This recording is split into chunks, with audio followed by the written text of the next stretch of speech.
So here's a question for you. Have you ever been your own worst enemy? Have you ever been your own worst enemy? And the answer is yes, you have been your own worst enemy. Maybe not some big macro, big area or some big decision that kind of undermines your whole future. But at some point in all of our lives, we have been our own worst enemy. I was trying to think of a time to tell you about and be vulnerable, and all of the ones where I'm my own worst enemy, I'm too embarrassed, but I did think of one big one. I was my own worst enemy my first semester in college. When I found out at the end of that first semester I was on academic warning. And then I was my own worst enemy my second semester. I was on the semester system. When I found out I was on academic probation. Okay, and in school you really have no one else to blame, right? It's just you. You're your own worst enemy. And the thing that makes this so memorable is not that part, it's the next part. We lived in Tucker, and I remember that specifically. My mom said she wanted to talk to me about college. So I was living at home, going to Georgia State, and so she sits me down at the kitchen table. There's just certain memories that are etched in your mind. You can see the colors on the wall, and this is one of those moments. She sat me down, and I thought she was going to give me the pep talk. Like, Andy, you can do anything you set your mind to, and if you believe, you can achieve, and you can do all things through Christ. I don't know what she was going to say, but I'm ready for the, Andy, you need to buckle down. And here's what she said, and I quote, Andy, college is not for everyone. That is a direct quote. Andy, college is not for everyone. And I realized even my own mom didn't really think I had what it took to get through college. And I went from becoming my own worst enemy to becoming my own best friend because it scared me so much. Now, all of us have kind of interesting kind of look back and laugh stories, but have you ever seen anyone who did this up did this up big? I mean, they became their own worst enemy with their career or in their marriage or with their finances or a relationship with one of their children. And you stand back and you see it happening. You see it happening, kind of unrolling and unraveling. And you're thinking, you're doing this to yourself. And when you watch that, you kind of think the same thing I think. You think, well, you know what, that they may undermine their own marriage, they may undermine their own career, they may undermine their own world, their own finances, or their relationship with their kids. But I mean, I may have some interesting kind of laugh about it later stories about becoming my own worst enemy. But I would never do anything like that, right? But here's the thing that's true of all of us, and I'm talking to me as well as you. We all have the potential. I don't even know you, but this is what I know about you. Every single one of us has the potential to become our own worst enemy, right? And the reason I know that is because you, and this is all of us, but I'm picking on you for a second, you have participated in all of your bad decisions, right? You have participated in 100 of your bad decisions. In fact, I'm picking on you a little bit, and it's true with me too, that we were the masterminds behind our own bad decisions. And here's why this is a big deal. Because a single bad decision, I mean, you know this, a single bad decision is always the first step toward becoming your own worst enemy, right? It's not like it happens all at one time. It just unravels over time. And the people that you've watched become their own worst enemy in a big way. It started with small things. It started with one single decision, right? Because every habit begins with the first time. And every pattern begins with the first line. And every journey begins with a first step. So we all have the potential to become our own worst enemy if we're not careful. So what we're going to do is in this series, I want to give you three things. I want to give you three things you can begin doing today that will help ensure that you don't become your own worst enemy in a way that you aren't able to look back and laugh at it in the big ways, the ways that really wreck and ruin and cause whole seasons of our lives to be wasted, and we look back and wish we could go back and do our 20s over, our 30s over, 40s or 50s, or do a first marriage over, or do a first career over. Three things. Now, the interesting thing is Jesus doesn't use this terminology. Jesus doesn't talk about don't become your own worst enemy. But in his teaching, he's very, very clear. In fact, in one of his most famous parables, he says this. He says, anyone who hears these words of mine and does not put them into practice, you may remember this from childhood, anyone who hears these words of mine and does not put them into practice is like a man who became his own worst enemy. He didn't use that terminology. Here's how he said it. Is like a man who builds his own house. You should be commended. On the sand. Who builds his own house. Good job. On the sand. And when the storm came, he recognized he has no one but himself to blame because of the poor foundation of his home. So this is a principle. This potentially impacts all of us, and Jesus went right to the heart of it. So in this series, what I want to do is I want to suggest three habits that really serve as preemptive habits to ensure that you don't become, and I don't become, and the people we love don't become our own worst enemies. So today I'm going to give you the first habit, and then in the next 2 weeks, we're going to talk about habit number 2 and habit number 3. So the first thing that we must all do to ensure that we don't become our own worst enemy is pay attention to the tension. Pay attention to the tension. Even if you are sitting alone at home in your living room, I would like all of us to say this together. Ready? Pay attention to the tension. What is the first thing you need to do to ensure that you don't become your own worst enemy? Together, pay attention. That's right. Whenever you're considering any option, any invitation, anything that comes your way, any choice that you're about to make, and it causes, if the option you're considering causes any sense of hesitation, a little bit of tension, a little bit of pause, it in any kind of way dings your conscience, stop and pay attention to that tension. Don't start selling yourself. Start listening. Don't sell yourself. Start listening. Because here's what happens, and we know this. As soon as you see something you want, as soon as you get invited to something you're interested in, as soon as there's an option that kind of inflames an appetite, as soon as you see someone that you want, what do? You do the same thing I do. You start selling yourself. You start selling yourself on this idea. And what's interesting is we lie to ourselves and then we believe our own lies. I think only human beings are capable of this. We make up things and then choose to believe the things that we made up. And here's how I know that's true. You have to be a little creative, okay? If a salesperson used the same pitch on you that you use on yourself, if a salesperson in an actual retail environment used the same sales pitch on you that you use on yourself, you would be so offended, you would walk out of that establishment, right? I mean, imagine if you're standing there to negotiate, or you're thinking about purchasing something, and they said something like this: hey, if you get home and decide you don't like it, just donate it. But how many times does that run through your mind as you're about to buy something online? But if somebody actually said this to you, you'd be like, do what? How about this? Hey, I see that you already have one that does everything this one does, but this one is newer. I mean, you would look at the person like, that's your pitch? I mean, that's it? But that's the kind of stuff we tell ourselves all the time, right? How about this? Yes, sirree, it is wrong, wrong, wrong. So just don't tell anyone. Okay, now we're going to dig a little deeper. You ready? Sure, your husband would be hurt and offended if he found out. But your husband isn't bright enough to find out. I mean, how offended would you be, ladies, if somebody said that about your husband? But what do you tell yourself when you start trying to sell yourself on a bad idea? Well, right?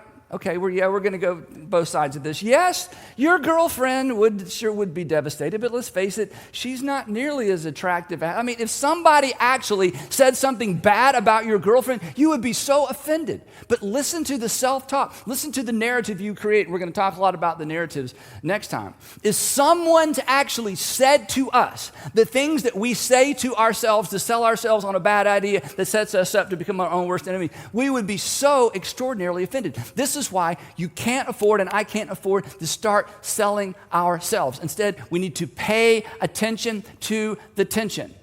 The moment, this is the habit right here. The moment you start selling yourself, hit pause. The moment you hear, because we do this every day, we do this all the time. The moment you start creating an internal narrative as to why something is okay, or something's justifiable, or something's permissible, in that moment, we should just hit pause and say, wait a minute, I'm doing it. I'm doing that thing. I am making things up and choosing to believe them in order to do something that something in me is telling me maybe I should hit pause. Because remember this, if you don't hear anything else I say today, this is it. Remember, we rarely have to sell ourselves on a good idea, right? You rarely have to talk yourself into knowing when something is the right thing, the wise thing, the prudent thing to do. Now, There is a fascinating piece of narrative in the Hebrew Bible that us Christians call the Old Testament, but it started off as the Hebrew Bible or the Jewish scripture. There's this fascinating piece of narrative. If you grew up in church, surely you have heard this before at some point, and if not, then you're in for a treat, because this is one of the most interesting, detail-ridden stories in the entire Old Testament. And it illustrates, but better than illustrate, this story actually illuminates or brings insight into this whole idea of paying attention to the tension. The story revolves around King David, who was Israel's second king, but the story actually takes place before he became king. Now, if you know anything about the Hebrew Bible or the history of the Jews, David, who became Israel's second king, stepped onto the pages of history as a shepherd boy. And then he was thrown, suddenly he stepped into the spotlight when he killed Goliath, the story of David and Goliath, and he became legendary kind of almost overnight, because he was this young man who faced this giant, this Philistine who was taunting the armies of Israel, and he thought, well, you're not taunting the armies of Israel, you're taunting the armies of God, and God's just looking for a volunteer, and I volunteer, and boom, suddenly he's famous. Well, King Saul, who was the king at the time, Israel's first king, of course, brings him close because he's become a legend, and he gives him prominence with the military. He eventually marries him off to one of his daughters, so now the king is his father-in-law. But then as time goes by, David becomes so popular, Saul realizes that David is a threat to his dynasty, because people are going to want him to be the next king. In fact, the rumor was at that time that David had already been anointed as the next king of Israel as a little boy, because in fact he had. So suddenly Saul's not so fond of David, even though he's married him off to his daughter. In fact, when you read the story, it's so interesting. Saul decides to use his daughter to manipulate David, and then Saul decides to kill David. Then Saul says, no, I'm not going to kill him. I'm going to keep sending him out to fight the Philistines, and eventually the odds are going to be such that the Philistines will take care of David, but we've got to get rid of David. Well, none of Saul's tactics work, and David becomes more and more and more popular. So then one afternoon, he loses his temper, and he tries to kill David, and David flees. He flees. He has to leave the city. He can't go home because it would put his family in danger. So he flees. He makes several really, really bad decisions, and he becomes an outlaw. And as a result of him being so famous, all the other fugitives in the land around that region of the world who were related to the Jewish people at the time, they weren't called Jewish people at the time, but the Hebrews at the time, they all started following David. And the next thing you know, he's got his own band of merry men. And eventually it becomes like a small army. But it's a small army without a home, because they're all outlaws. It's a small army of men who can't go home. But they rally around David, and they see David as his leader. Well, meanwhile, Saul is busy running the kingdom, but he's always on the lookout for David, and he has spies everywhere looking for David, because he needs to eliminate David before he dies so that his son Jonathan can become the next king rather than David becoming the next king of Israel. And one afternoon, he gets a report that David and his merry men have been spotted in the desert or the region of En-Gedi. And if you've ever been to the Holy Land, or if you've ever been to Jerusalem, you can actually visit this area of the world. It's just along the sea of the Dead Sea, and it just looks exactly like this. It is just barren wasteland with a few oases sprinkled here and there. It is full of caves and mountains, and again, it borders, you can see this next picture, kind of borders on the Dead Sea. So this is the region that Saul hears that David and his men are. So the text says that Saul took 3,000, which was way more men than he needed to fight David. But again, David is a valiant warrior. He's famous for his ability to fight out in the open. So he takes 3,000 able young men from all of Israel, and he sets out to look for David and his men. So they're gone for several days, and eventually they come to an area that we're not sure exactly where it is, but when this was originally written, the people who originally read it knew exactly what the author meant. He came to the sheep pens, and there was a cave there, and actually when you go to this region of Israel, there are caves everywhere. There was a cave there, and Saul went in to relieve himself. Fun fact, maybe, I think this is the only reference to going to the bathroom in the whole Bible, but I could be wrong about that, okay? I don't know what everybody else did, but at least Saul, we know, had to relieve himself. And this is a strategic part of the story, and it's why the author included it. So here's the picture. 3,000 men, that's a lot of people, a long caravan, with some camp followers, with wagons, with food. I mean, this is a big ordeal. Saul is a little bit, back from the front. Saul has to go to the bathroom. Now, if you're just a regular guy in the army and you have to go to the bathroom, you deal with it. But when you're the king, you can stop the whole caravan, get off your mule. He rode a mule, and he makes his way up to this cave by himself to use the bathroom while everybody else waited. And if you've heard this story before, here's where it takes the most interesting twist. David and his men were actually in the very cave that King Saul chose to stop and use as his private bathroom. And they're far back in the cave. Now, what are the odds of that? I mean, there aren't even any odds, right? I mean, talk about the stars lining up, talking about God smiling on you or the gods smiling on you. I mean, this is a best case scenario. This was an answer, as we're going to see in just a minute, this was an answer to David's prayer.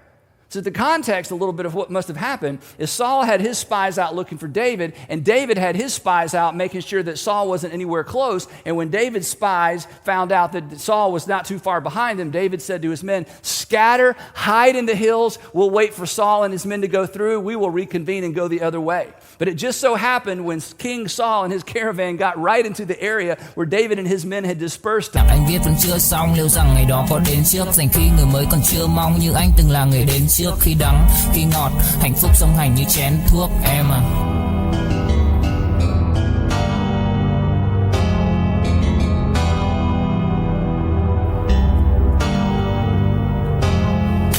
Đầu em lúc nào cũng đơn giản, em ca từ anh chỉ mộc mạc, không cần quá nhiều điều cao siêu, mọi thứ bắt nguồn từ gốc gác, không phải bông đùa hay chốc lát, càng không tự nhiên mà bộc phát, là bao nhiêu ngày tháng suy tư và thể chẳng anh dần hốc hác. Em hâm em ngu si, anh âm thầm như cu ly, chỉ biết yêu em không chủ ý, dù em nhạt nhẽo chẳng thú vị, khóe mắt của em là vũ khí, nhìn em vui vẻ đã đủ cười, không dám hide.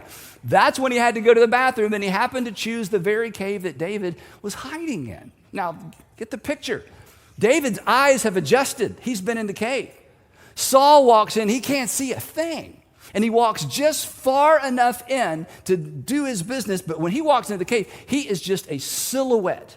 And David and his men are in the back of the cave, and they look at each other, and they cannot believe this. I mean, what's running through his mind? I mean, if you had been an outlaw for months, we don't even know how much time David had been an outlaw at this time and just living out in the hills, what's going through your mind? Clearly, I mean, this isn't a prayer. This is you just know. God had clearly delivered David's enemy, I mean, literally into his hands. David had already been anointed king. Everybody knows he's the next guy. The only thing standing in the way of David becoming the next king is Saul, and here he is. And if we don't think that's what was running through David's mind, we know that's what was running through David's men's mind, because the text says this is what his men whispered to him far back in the cave. The men said to David, this is the day the Lord spoke of when he said to you, I will give your enemy into your hand for you to deal with them as you wish. This is what David had told his men over and over and over as they sat around the campfire at night. He would say to them, look, guys, just a little bit longer, Stay with me just a little bit longer. Eventually, I'll be the king. And when I become the king, I'm going to reward those of you who were most loyal to me during the mean times and the lean times and these difficult times. So they're looking at David saying, you're right. This is exactly what you promised. This is exactly what you told us would happen. But we could not imagine it would happen like this. This is the very thing God promised you. And now the waiting is over. Kill the king and let's go home. And the optics on this would have been amazing. So now let's imagine we're outside the cave, right? And we're lined up, bored and yawning and waiting for the king to come out. And we keep glancing over at the cave. King Saul went in. David steps out with King Saul's head in his hand. And everybody in that caravan would immediately recognize David as the king of Israel. No civil war, very little bloodshed, lives spared. So can you imagine the adrenaline? Can you imagine the emotion in the cave that afternoon? Can you imagine the pressure David felt to do something about this so he and his men could finally go home? Besides, this had to be God's will. I mean, this can't be a coincidence. It had to be God's will because God had already declared that David was going to be the next king. The pressure he felt to act, we can't even imagine it. But the text tells us, and as the story unfolds, David felt something else as well. There was a tension. There was a hesitation. There was a tension that didn't make any sense in light of the circumstances. There was a hesitation that didn't make any sense in light of the flow of the story and the flow of his life. This tension made absolutely no sense, and so he ignored it. And he did what any of us would probably have done if we had the opportunity. The text says that David took out his knife and he slowly crept up unnoticed behind King Saul.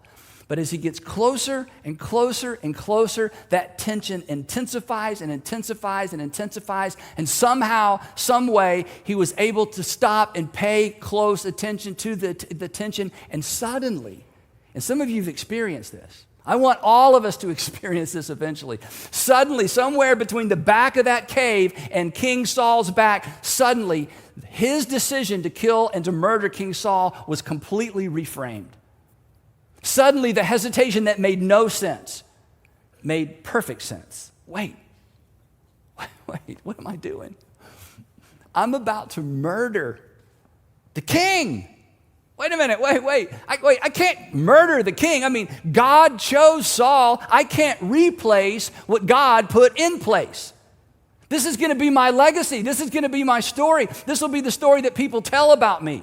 I mean, I love the one they sing about David and Goliath, but I don't know that I want them turning this into a song, right? I don't want this to be the story I have to tell my grandchildren. Granddaddy, Grandpapa, tell us how you became king again. We love the story. You snuck up behind old King Saul and you slit his throat while he was using the potty. Tell us that story again. I mean, is that really the story you want to tell? In fact, the text tells us that David was conscience-stricken. And somehow with all this energy and all this, testosterone and all this adrenaline and everything going on in that cave, suddenly he was able to stop long enough and pay attention to this irrational tension. He was able to pay attention to his irrational conscience. And it saved him from being...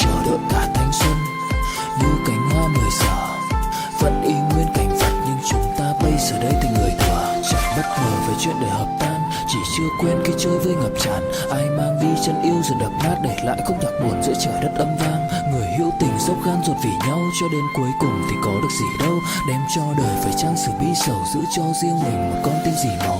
Đối diện câu chuyện độc thoại nội tâm, nhiều thứ anh cần học lại nội dung. Giá em ở đây trách móc phải lỗi lầm thì cuộc đời anh các khóc lại đối xứng. Vì ai nên mang thanh xuân này vô định, kẻ hữu ý nhưng kẻ chỉ vô tình. Anh giống như Mr. Fantastic bởi vì hạnh phúc của anh biết vô hình. Becoming his own worst enemy. Because in that moment, he would have become the man who murdered Israel's first king. He would become the man who murdered his own father-in-law. The man who allowed him to rise to prominence after he killed Goliath. And so somewhere between the back of the cave and King Saul's back, this all gets reframed for him, and he realizes, oh my goodness, no wonder there's a tension. No wonder there's a hesitation. He was conscience-stricken, and he snuck up behind King Saul, and he took King Saul's discarded robe, and he cut off the corner, and he went back to the cave. And his men hiding in the cave, can you imagine? They are in shock. They can't believe this. Now he has some explaining to do. And they're like, they just can't believe what they just saw. I mean, this is the perfect opportunity. They can finally go home. There will no longer be a price on their heads. And he said to his men, the text says, he said to his men, the Lord forbid, this is amazing, that I should do such a thing to my master, the Lord's anointed. I said, wait a minute, David. 2.5 minutes ago, he wasn't your master, the Lord's anointed. 2.5 minutes ago, he was your enemy. What happened? And then the men are saying, okay, if you won't do it, we'll do it. In fact, we'll all do it together. If you don't want to have blood on your hands, we understand that. Just let us do it. And with these words, the text says, with these words, David sharply rebuked his men and did not allow them to attack Saul. And Saul left the cave and went on his way. Whew. So close, so close, so close. Let me ask you a question. We'll get back to the story. Are you close? Are you contemplating something and you're selling, spinning? You've kind of decided, you've sort of got there. Your husband, he's not so sure. Your wife's not so sure. Some of your friends are like, really? I mean, and then you got other friends who are going, oh yeah. Everybody, culture.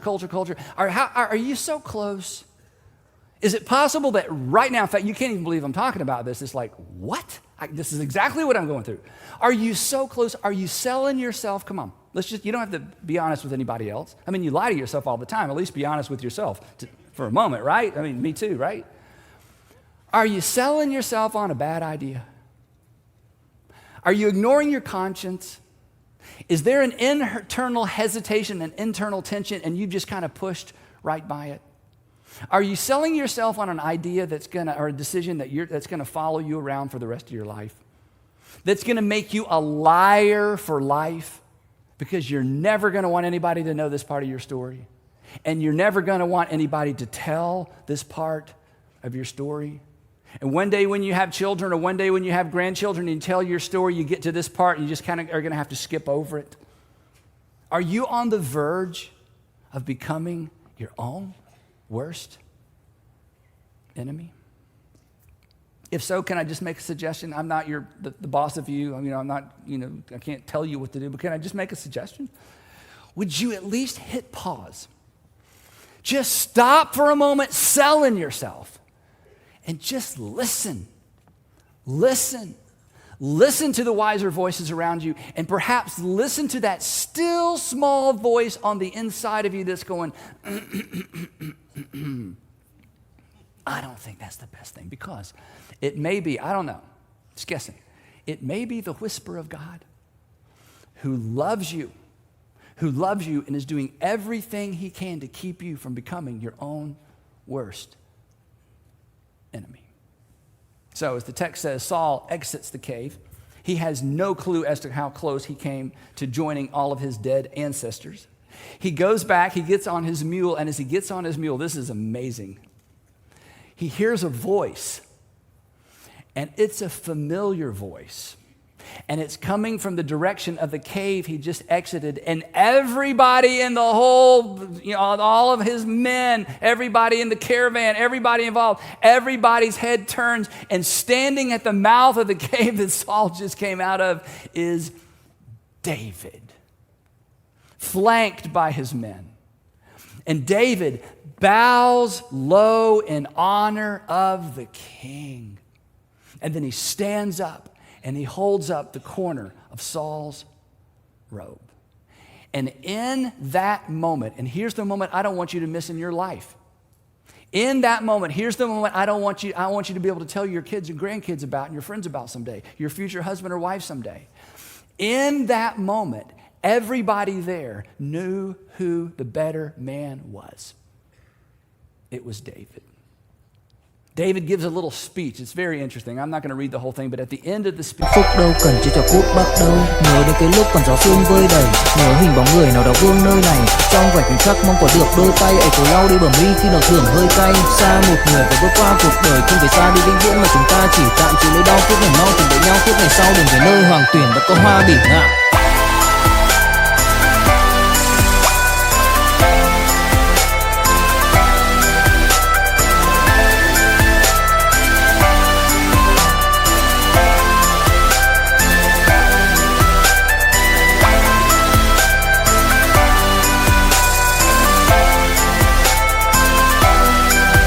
Here's how he concludes.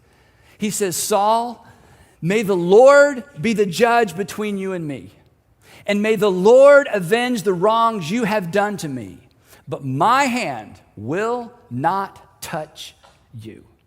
I'm going to do the right thing. I will not take matters into my own hands. And because David listened to that still small hesitation, that tension, that little ding of his conscience in a moment when most people would just have paid no attention to it, David decided, and this is where some of you are, David decided not to use Saul's bad behavior as an excuse for bad behavior. So how about you? As you think about the option you're considering, that big life change you're considering, that thing you've pretty much talked yourself into. In fact, the wheels are already turning. Are you considering behaving badly based on somebody else's bad behavior? Because of what they did to you, because of what they're trying to do to you, because of what everybody else around you does. Come on. Are you considering becoming like someone you don't even like? Are you selling yourself?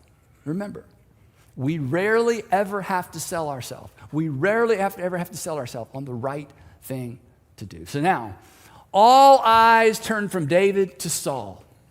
And he is completely humiliated by David. But here's the interesting thing. He's not humiliated by David's military skill. He's humiliated by David's character. He's humiliated by David's self-control. He's humiliated by David's humility.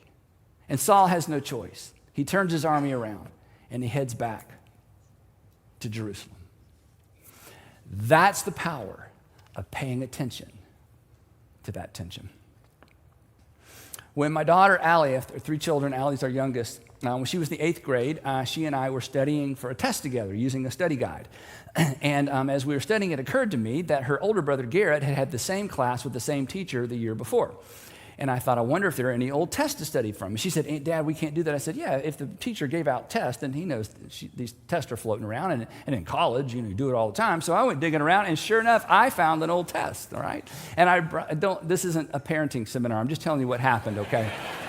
This isn't for modeling. This is for, it's just what happened. So anyway, so we sat down and we studied through this test to get her ready. She was an A student, so it wasn't a big deal. So, anyway. So she goes to class the next day. The teacher hands out the test, and it's the same test, right? Yeah. So that afternoon, she gets home from school, and I ask what every good parent asks when they have studied with their children for a test. I said, Allie, how did we do on our test? Isn't that what you asked? You want to know what kind of grade you made, She said, Dad, you're not going to believe this. It was the same test, and I felt like I was cheating. I'm like, no, you weren't cheating. It was the teacher's fault. If they're going to hand these things out, they know that these things are floating around. I'm not giving parenting advice. Let me just reiterate that. This is just what happened. And I said, besides you're an A student, I'm trying to ease her conscience. She said, no, Dad, it's okay. I told him. I know. I'm like, what? You told on yourself? Whose child are you, okay? So then I have to switch gears, like, oh, I'm so glad you did that. It was the right thing to do, I'm so proud of you, I'm just sorry because I'm the one that got you into trouble. If I need it, she's like, no, I didn't get in trouble. I'm like, well, what? She said, well, he had another test, and he got to school that morning, and the copy machine wasn't working, so he couldn't make copies, so he just had copies of an old test and used the test that, Garrett had, and he was in the same class. I'm like, oh. I said, so you didn't get in trouble? She said, no, he was proud of me for telling him. I'm like, yeah, me too. So the point of this is, come on, an 8th grade girl felt tension. What do you do with that tension? Do I tell my teacher or not? And when she thought not, she felt more tension. So she decided to pay attention to the tension rather than pay attention to her father. Anyway, you're going to get by that real quick. Anyway, so she paid attention to the... Now, I know what you're thinking. You're thinking, oh, that's so cute, What's that got to do with me? It's got everything to do with you. Here's why. Because the tension that you are wrestling with right now, the tension you're wrestling with right now falls somewhere between choosing whether or not to tell your math teacher you studied from an old test and murdering a king. I think we've bookended about everything you and I could experience, right? It's somewhat this side of murdering a king. It's probably somewhat this side of what are you going to tell your math teacher. But the principle is the same. What are you gonna do? Tưởng vào duyên số nhưng nếu em cho số đảm bảo mình nên duyên đấy. Từ khi gặp em Google hết tác dụng bởi em là tất cả những gì anh cần tìm, giống một kho báu để ngăn người khác đụng tới. Đối đầu thế giới anh cũng sẵn sàng cân tím, ghét phải lặng im coi em như cô bạn. Nỗi nhớ đong đầy bao giờ mới khô cạn, khoảnh khắc bên nhau thời gian như ngừng trôi vì em sở hữu sự hấp dẫn vô hạn. Yêu đơn phương cảm giác khó đọc tên, mọi thứ mù mịt giống như đứng trước bão. Mãi hy vọng chờ đợi ngóng trông đến ngày nụ hôn đó sẽ một lần được trao. Hương thơm ngọt ngào vương trên mái tóc em, gây nghiện cực mạnh anh ngày đêm ước ao. Quỳnh là loài hoa đẹp nhất trong bóng đêm, cuộc đời này u tối đang cần em bước vào. Đưa cho anh cái bản đồ vì anh sắp lạc bên trong đôi mắt kia. Hãy đưa cho anh cuốn từ điển vì cảm xúc. With that tension, if there's something that you can't quite put your finger on, hit pause. If there's something where you find yourself saying, I just have an overactive conscience, maybe, but maybe not, hit pause. If there's something that someone else has put their finger on and you're mad at them for bringing it up, but then when you got alone by yourself, you can't get it off your mind, you can't get it off your heart, it's bothering you, then here's my advice. Let it bother you. Don't rush by it. That attention may be God's way of protecting you from becoming your own worst enemy. And ask the question. I know it's painful, but I'm telling you, for some of you, this is like a curtain's going to open up and you're going to have clarity. You're going to hate the clarity, but you're going to look back and be so grateful for the clarity. And ask the question, is there attention? Is there attention that deserves my attention? Is there attention that deserves my attention? This is a preemptive strike against becoming your own worst enemy. Because after all, every habit, you know this, every habit begins with the first time. And every pattern begins with the first line. And every journey begins with the first step. So if something bothers you about him, let it bother you. If there's something that kind of bothers you about her, let it bother you. If there's something that kind of bothers you about the deal, let it bother you. If there's something that bothers you about that set of circumstances or that invitation or whatever it is, just don't rush by it, don't brush by it, sit on it and let it bother you. Face it until it either goes away or you decide to go a different way. Because what oftentimes begins as nothing more than an uneasy feeling, over time becomes something that is supported with reason or insight. It's that moment that David had as he crept up behind King David, and it's like, wait a minute, wait, what? I mean, yes, in one context, this makes perfect sense. In another context, I am about to murder my father-in-law. What was I thinking? So I'd like for you to consider making this commitment. We're going to have a commitment for each of these three ideas. And the first commitment is simply this. It's simple. Would you be willing to pause until you pinpoint the cause? Would you be willing to make this commitment? I'm going to pause until I pinpoint the cause. Or another way of saying it, I'm going to explore rather than ignore my conscience. I'm going to explore. Why does that bother me? Why am I uneasy about that? Everybody else says it's okay. Everybody else is involved. Everybody else does it this way. I'm going to explore rather than ignore my conscience. Is there attention that deserves your attention? If so, pay attention, because that's a decision you will never regret. In fact, that's a decision that will lead to fewer regrets. That's a decision that will ensure that you don't become your own worst enemy.